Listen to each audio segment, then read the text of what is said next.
Hello friends, என் பேரனுக்கு ஸ்கூலுக்கு போனேன் புக்ஸ் வாங்க. அதில் அவருக்கு 8 புக்கு 2 நோட்டு இதெல்லாம் கொடுத்துருக்குறாங்க. என்ன ஸ்டாண்டர்டுன்னு கேட்டிங்கன்னா சிரிப்பீங்க. ப்ரீகேஜி. என்ன ஒன்றுமே புரியல எனக்கு. அதை பார்த்துட்டு எனக்கே ஆச்சரியமாக இருந்தது. இதெல்லாம் இவனுங்க எல்கேஜி யூகேஜியில் கொண்டு வந்தாங்களே, இப்போ என்ன ப்ரீகேஜிக்கே வந்துருச்சான்ற மாதிரி இருந்தது. ரொம்ப நாள் பொறுத்து ஸ்கூலில் போய் புக்ஸ் வாங்கினேன். யாருக்கெல்லாம் அந்த ஸ்கூலில் ஃபீஸை கட்டிட்டு எப்போ புக்கு தருவாங்கன்னு பசங்க, நான் அப்படியே எனக்கே இருக்கும், என் பசங்களுக்கு ஃபீஸை கட்டினேன்னா எப்படா கொடுப்பாங்க. அந்த புக்ஸ் எல்லாம் அந்த நேரத்துக்கு போய் பார்த்து வாங்குறதுன்றது ஒரு ஹாப்பியாக இருக்கும் அந்த மூமெண்ட்டு. இன்றைக்கி என் பேரனுக்கு வாங்கும்போது எனக்கு அவ்வளோ சந்தோஷமாக இருந்துச்சு.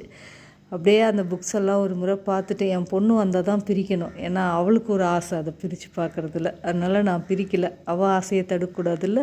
அதனால் அப்படியே ஒரு காஃபியை போட்டு குடிச்சிட்டு கொஞ்சம் ரிலாக்ஸாக உட்காரலான்ட்டு. இன்றைக்கெல்லாம் வெயில், செம்ம வெயிலுங்க. வெளியே தலை காட்ட முடியல, அந்த அளவுக்கு வெயில்.